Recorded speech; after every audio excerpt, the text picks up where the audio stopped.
Բարև ձեզ Հայեր ջան, այսօր ես կցանկանամ պատմել հայոց ազգի ծագումնաբանության հիմնահարցերի շուրջ Արտակ Մովսիսյանի գրքից եւ մինչեւ սկսելը ես կցանկանամ իմ հայ ազգի շնորհակալություն հայտնել, որպեսզի այսպիսի միասնական ազգ կա, գոյություն ունի եւ ասեմ ինչու համար եմ այսպիսի շնորհակալական ուղերձ անում իմ ազգին, քանի որ հիշում եք Գոր Հակոբյանի երեխայի Ֆելիքսի հետ կապված առողջական խնդիրներ կան եւ փողի հետ կապված խնդիրներ ունի եւ իմ ազգը մեր ազգը ավելի ճիշտ 36 ժամվա ընթացքում կարողացավ հավաքել այդ գումարը եւ Գորը իր լավակում ասեց որ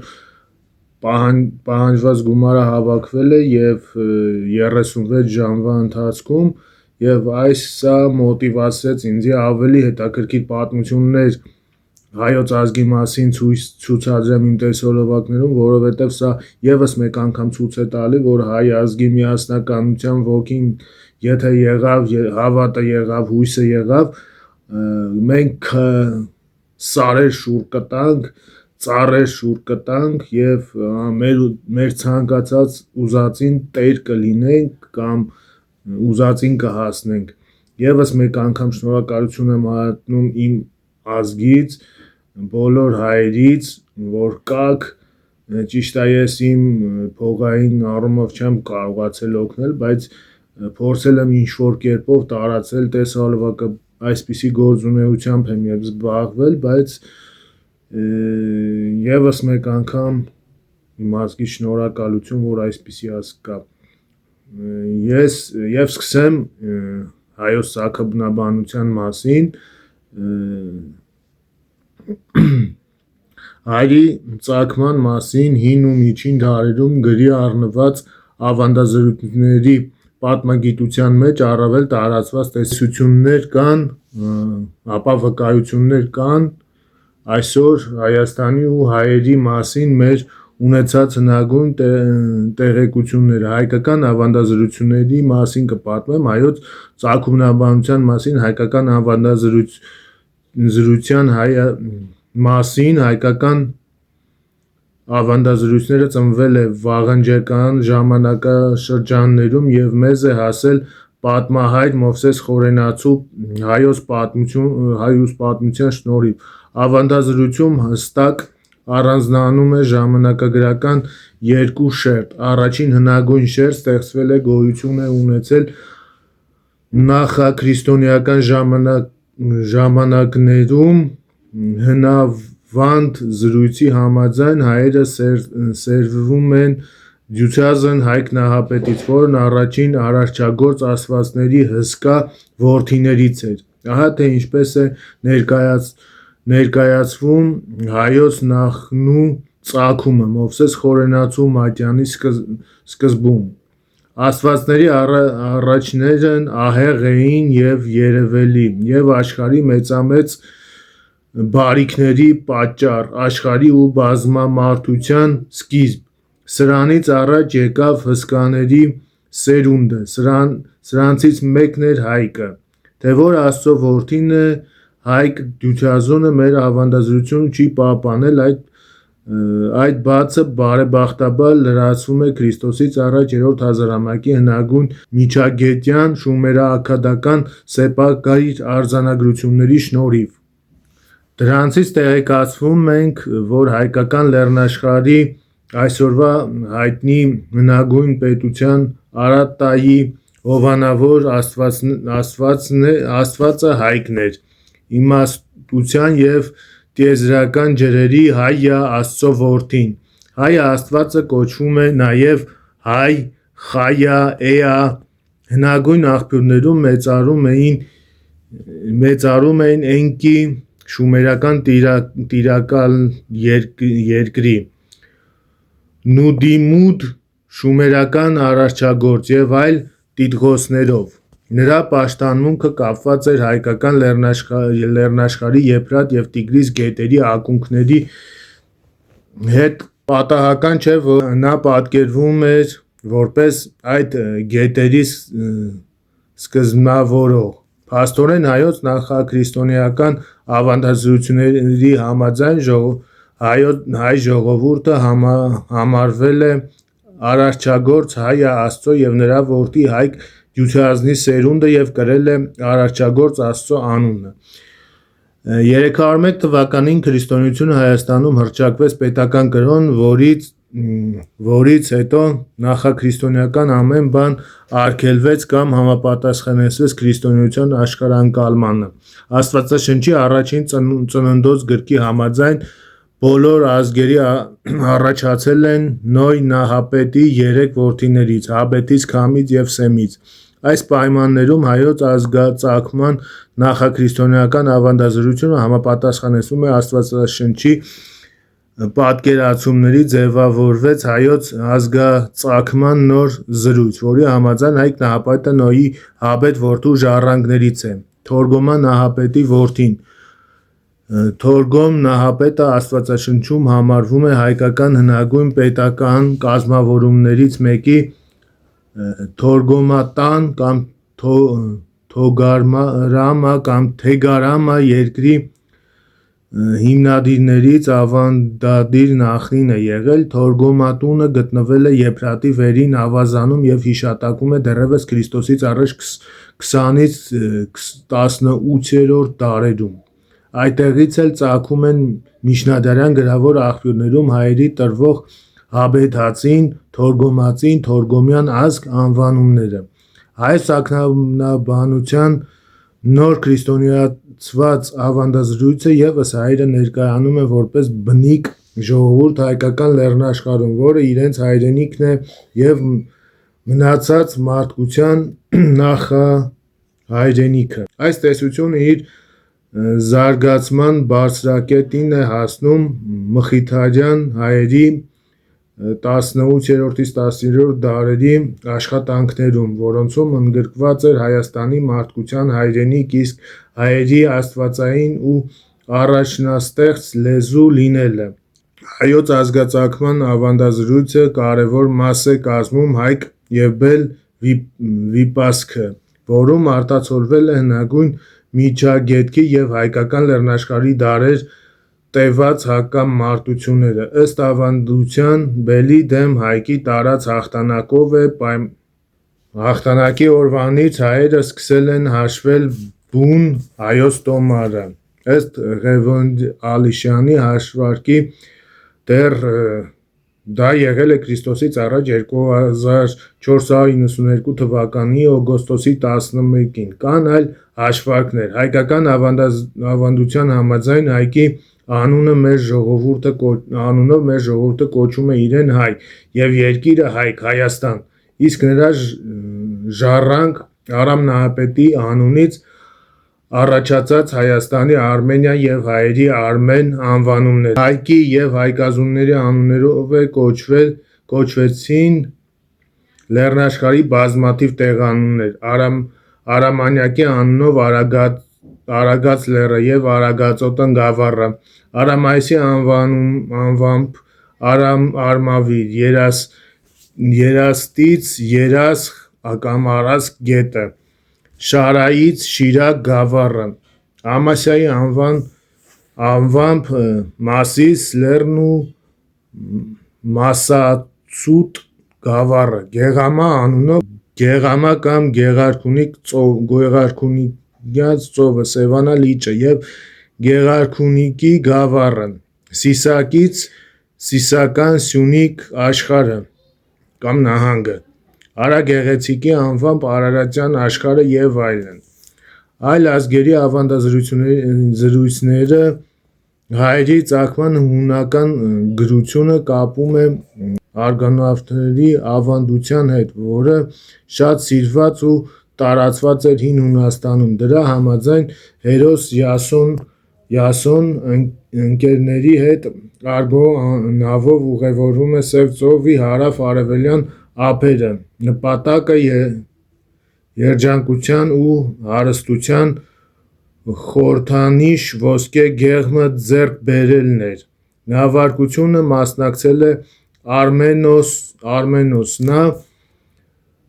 զրույցի համաձայն չի վերադարձել Հունաստան, այլ հաստատվել է Հայաստանում, որը նրա անվամբ կոչվել է Արմենիա։ Դատելով փաստերից, ավանդազրույցը ծնվել է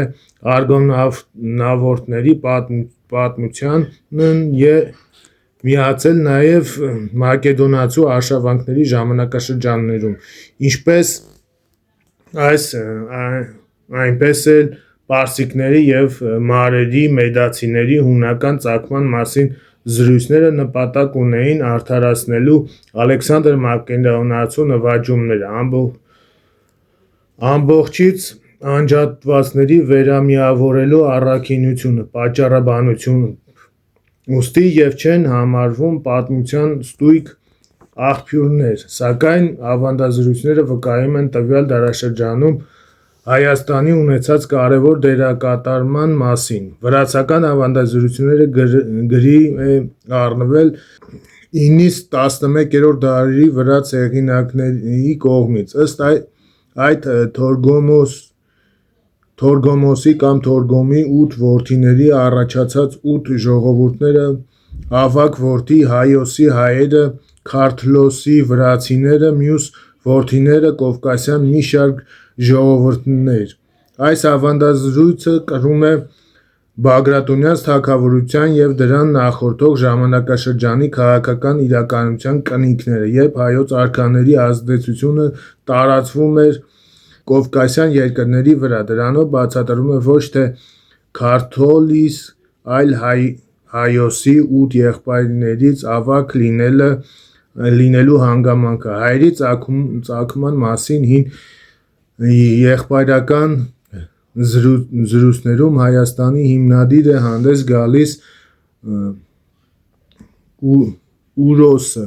Արամի որդին, որը սակայն ոչ թե Հաբետի, այլ Սեմի ժառանգն է համարվում։ Արաբական ավանդազրույցներում,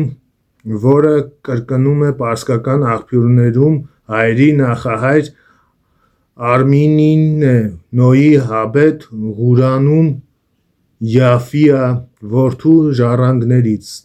Այս ավանդազրույցները իբրև սկզբնաղբյուր պատմական հավելումներ չեն կատարում հայոց ծագումնաբանության խնդրում։ Ամփոփելով հայերի ծագման մասին ավանդական պատմությունները, տեսնում ենք, որ հայերը մշտապես ներկայանում են ընդգրկված դրական հատկանիշներով, նրանց հետ ազգակից լինելը ցանկալի է ու պատվաբեր։ Նույնն ենք տեսնում մի շարք եվրոպական ժողովուրդների ավանդազրույցներում, որոնք սեփական ծագումը կապում են Հայաստանի հետ։ 9-րդ դարի առնվազն անգլոսաքսոնական ժամանակագրության վրա հիմնվելով անգլիական պատմությունը հայր Բեդը պատվելի 6-7-րդ դարերում տեղեկությունների հիման վրա վկայվում է, որ բրիտանական կղզիների առաջին բնակիչները եղել են բրիտները, ովքեր եկել են Հայաստանից։ Բավարարական ժամանակագրություն, Աննոյի երզի, Ռոլանդի երգի և այլ միջնադարյան աղբյուրների համաձայն բավարացիները ևս ծագում են Հայաստանից, որտեղ նույն Նոյն իջել է Արարատ լեռների վրա։ Հայաստանի հետ իրենց ծագումը կապում նաև բասկերը։ Հայաստանի հետ կապված հետաքրքիր հիշատակություններ են պահպանվել ռուսական ասքերում, բիլաներում, դրանցում փառաբանվում է ռուսների ամենասիրելի հերոս Դյուցյոզն Իլյա Մուրովը։ Նա իր ուժը ստանում է իր մեծ եղբայր Սվատագորից, որն Արարատյան լեռներից էր։ Հայերի ծագման հարցը արդի պատմության մեջ 5-րդ դարից մինչև 19-րդ դարի կեսերը հայերի ծագման հարցում անօրինական անապատկելիորեն ընդունվում էր հայկական քրիստոնեական ավանդազրույցը Մովսես Խորենացու հայոց պատմությունից։ 10-րդ դարի երկրորդ կեսին գիտության մեջ առաջ քաշվեց մի շարք նոր տեսություններ, այդ թվում կասկածի տակ դրվեց անգամ հայ ժողովրդի բնիկության հարցը, սակայն մի քանի տասնամյակ անց ակնհայտ դարձավ նման տեսությունների լիովին հիմնազուրկ լինելը։ 1980-ական թվականների սկզբներից հաստատվեցին, որ հնդեվրոպական նախահայրենիքը Քրիստոսից առաջ 5-ից 4-րդ հազարամյակներում գտնվել է առաջավոր Ասիայի հյուսիսում, ավելի որոշակի հայկական լեռնաշխարհում, Փոքր Ասիայի արևելյան շրջանում, Հյուսիսային միջագետքում և Իրանական Սարահարթի հյուսիս-արևմուտքում։ Ինքնըստինքյան վերանում էր հայերի եկվորության հարցը, քանի որ հնդեվրոպական նախահայրենիքը գտնվում է հենց այն տարածքում, որտեղ կազմավորվել է և իր պատմությունը ուղիղ անցել է հայ ժողովուրդը։ Հնագույն պատմության տեղեկությունները Հայաստանի և հայերի մասին մինչ օրս հայտնի առաջին պատմական տեղեկությունները հայկական լեռնաշխարհի մասին պահպանվել են շումերական արձանագրություններում և վերաբերվում են Քրիստոսից առաջ 28-ից 27-րդ դարերում։ Հիշատակվում են Արատտա վաղ պետական կազմավորումը։ Արատտա անունը իրավամբ համադրվում է Արարատի հետ, համարելով վերջին նախանձը։ Քրիստոսից առաջ 17-րդ դարից սկսած միջագետքյան բնագրերում հիշատակվում են Հայա Աստծո նույնանուն երկիր ու ժողովուրդ։ Քրիստոսից առաջ 24-ից 20-րդ դարերից հայկական լեռնաշխարհում հիշատակվում են Արմայի, Արմի, Արմ և այլ երկրարանուններ, որտեղից Արմենի նախաձևերն են Էբլայի, Հյուսիսային Սիրիա։ Քրիստոսից առաջ 14-ից 13-րդ դարերի արձանագրություններում հիշատակվում են Արմի երկրում բնակվող Հայայի հայորդիները։ Այսով դեռևս Քրիստոսից առաջ 28-ից 20-րդ դարերում հայկական լեռնաշխարհում հիշատակվում են Հայաստանի և հայերի տրված հիմնական անվանումները Արատտա, Հայա և Արմանի, որոնք շարունակում են մինչև այսօր մնալ կենտրոնական որպես Արարատ, Հայք, Հայաստան և Արմենիա։ Ներկայումս հստակորեն կարելի է ասել, որ հայերը կազմել են հնդեվրոպական մայր ժողովրդի մի մասը և առնվազն Քրիստոսից առաջ 4-րդ հազարամյակի վերջում որոշ նորագույն ուսումնասիրությունների համաձայն Քրիստոսից առաջ 6-րդ հազարամյակի երկրորդ կեսին առաջացել են հնդեվրոպական ընդհանրումներից։ Սկսվել է հայ ժողովրդի էթնիկական, ցեղային և վաղ պետական կազմավորումի ժամանակաշրջանը, իսկ առնվազն Քրիստոսից առաջ առաջին հազարամյակի առաջին կեսին կազմավորվել է համահայկական միասնական պետություն։ Այսքանը, շնորհակալություն դիտելու համար, մինչ նոր հետաքրքիր պատմություններ հայ ազգի մասին։